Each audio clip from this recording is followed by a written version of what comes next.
Hello and welcome back to sgCarMart Reviews. Today we have the Mazda 6, and if you think that this Mazda 6 sedan is very familiar, you've seen a lot of them on the road already, you are right, this car is actually very good. So good in fact that it has won the Family Sedan of the Year for the sgCarMart Car of the Year Awards 5 times. So let's review this very good car.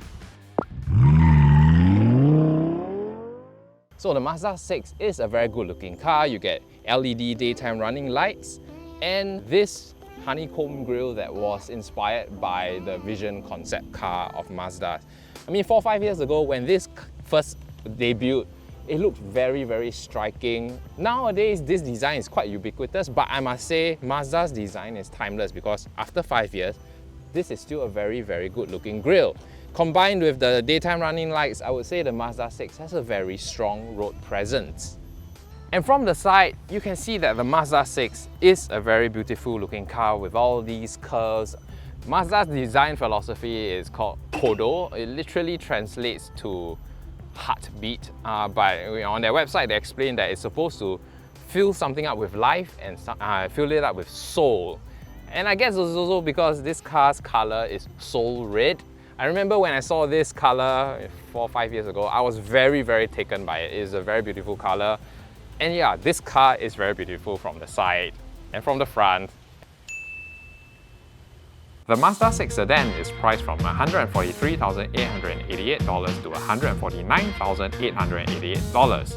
The 2-litre Skyactiv-G engine produces 163 brake horsepower and 213 Nm of torque. The 6-speed Skyactiv drive transmission brings the car from 0 to 100 in 10.8 seconds. For more details on the Mazda 6 sedan or any other car, head on to sgCarMart.com to help you make the smart choice on your next car. So before we do the boot, if you notice there are 4 dots here. What they are actually radars. It actually helps you with blind spot monitoring, so when you're trying to switch lanes, this will actually detect vehicles in your blind spot and warn you.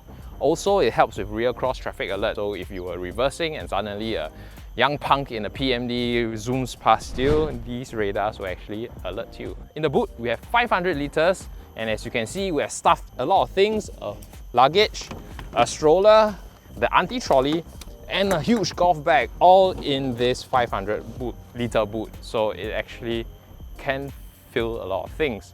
There are also levers here to unlatch the rear seats for you to knock them down. Very good, very usable. Onto the rear seats. In the rear of the Mazda 6, I'm 1.8 meters tall. This is my comfortable driving position. Loads of knee room. There's a lot of foot adjustment space as well. As for headroom, I am almost touching the roof, but not touching it yet because of the nice sloping roofline design. Yeah, it doesn't feel claustrophobic. Nice big window here. There's also rear aircon vents, very good. And there are USB charging ports in the armrest itself, along with 2 cup holders. And more importantly, for the middle passenger, yes, you would sit slightly higher, so your middle passenger can't be 1.8 meters tall, but I must say there is enough width for the middle passenger to kind of travel comfortably in a short car ride. That is very impressive for the Mazda 6. Oh, there's also ISOFIX points naturally for car seats. Yes, all in all, I kind of like the rear seats. Onto the front seats. Before we talk about the cabin, I must say that this car has keyless entry like many cars, but what it has on top of keyless entry is walk-away lock. So you can walk away from the car and the car will auto-lock.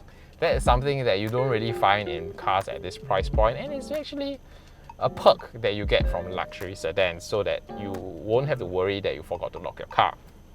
Onto the cabin, first impressions is that this car is very refined and everything feels very luxurious. You have soft touch materials all the way down here, here, and you have all this stitching. All this stitching really gives you the impression that this car is expensive and elegant and luxurious. And this particular cover for the cup holders, oh, it just feels so... It makes the car feel a lot more expensive. Yes.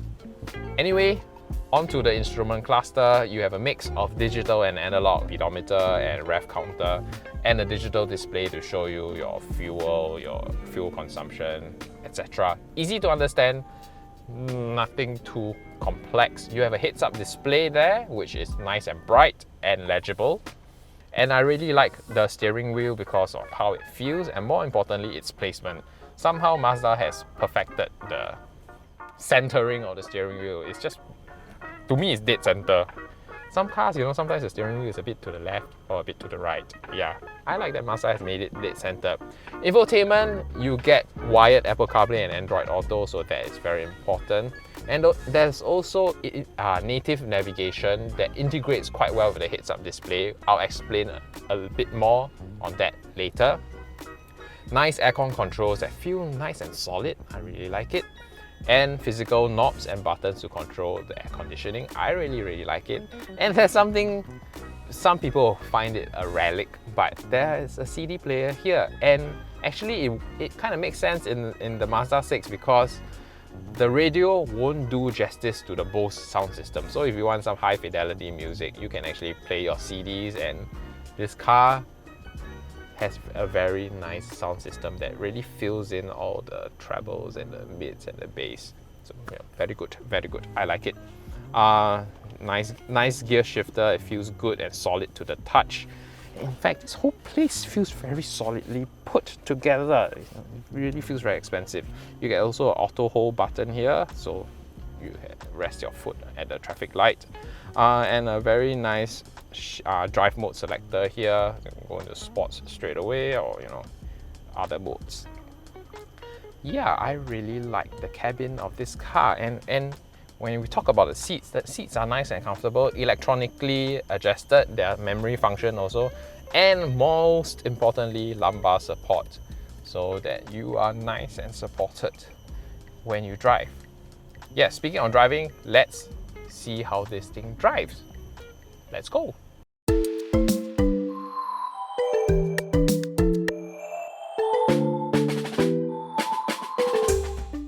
So what is it like driving the Mazda 6 sedan? Some figures first. Up front, you have a 2-liter naturally aspirated engine producing 163 brake horsepower and 213 Newton meters of torque. So what is it like to merge into traffic? It's actually pretty easy. Let's show you. Yeah, no drama, no nothing. Very responsive transmission. It's mated to a 6-speed torque converter transmission, and I must say it's way better than CVTs you usually find in Japanese brands. So the car is very peppy, it's very responsive when you need it to be. And I must say, even though it's torque converter, a lot of people will feel that torque converter transmissions are more petrol guzzling than CVTs. I'm actually returning a very respectable 14 kilometers per liter. So that's very good and efficient. And I must say, for executive sedan, you get a lot of comfort, you get a lot of refinement in this car, and this car is surprisingly affordable. It's between $130-ish to $140-ish thousand. That's unheard of. It's very affordable and it's a very good bang for your buck. The 2-liter engine in the Mazda 6 is the sgActiv G, which Mazda claims reduces engine knocking at higher compressions. What this means for us lay people is that for the same amount of fuel, this engine actually produces more power. And basically what this means is that the car is more fuel efficient. Another aspect of the sgActiv technology is its G vectoring control. Again, it can sound quite complicated, but what it means is that the Mazda 6 adjusts itself for safer and more comfortable cornering and drive. When it comes to handling, Mazda has this philosophy called the Jinba Itai, which translates to man and horse as one. So, in ancient Japan, I believe there were archers on horseback, and to be able to shoot your bow and arrow on horseback, it means that you have to be extremely stable. And this is actually very evident in the Mazda 6 because taking corners, the car is very planted and there's no drama, and it's very comfortable around the bends. So yeah, that's what you're looking for in an executive sedan, something that is very stable and confidence inspiring. It's not there for the drama. So that's what I enjoy about the Mazda 6 sedan. It's actually very comfortable to lounge back in and then do your drive home after a long day in the office. That is something I really appreciate in the Mazda 6 sedan. Yeah, I could see myself driving this after I sell my car. Aside from how this car drives, there are some safety assistance features. There's blind spot monitoring, and also when you want to switch lanes and the car detects there's something in your blind spot, it'll give you a friendly beep. That is very, very useful. Also, there's Apple CarPlay and Android Auto. And what I really like about the Mazda 6 is the heads-up display. Displays not only your speed, but also the speed limit of the road you're on.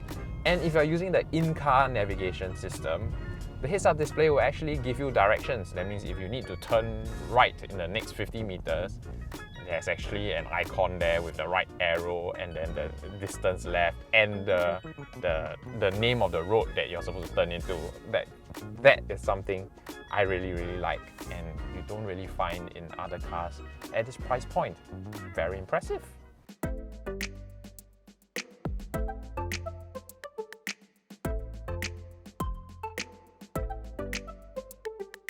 So as usual, we have will buy, won't buy, or go try the Mazda 6 sedan. And if you have been paying attention to the video, you would know that my answer is a will buy because, well, at $145,000, this is actually the most affordable luxury sedan you can get.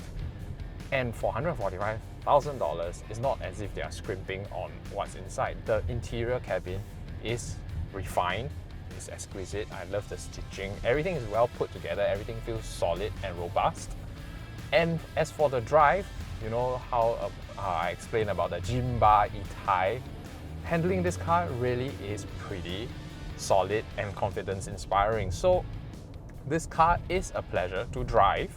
It makes me feel like I spent good money. It feels luxurious. So yeah, why wouldn't I buy this car? It is a good value for money buy, and everything is great. The equipment levels are great. You get a Bose sound system. Need I say more? So, do you agree or disagree with my verdict? Let me know in the comment section below, and as usual, please like and subscribe to our channel and give us a follow on TikTok. Thank you for watching our review. I hope you liked it, and I will see you next time. Bye bye!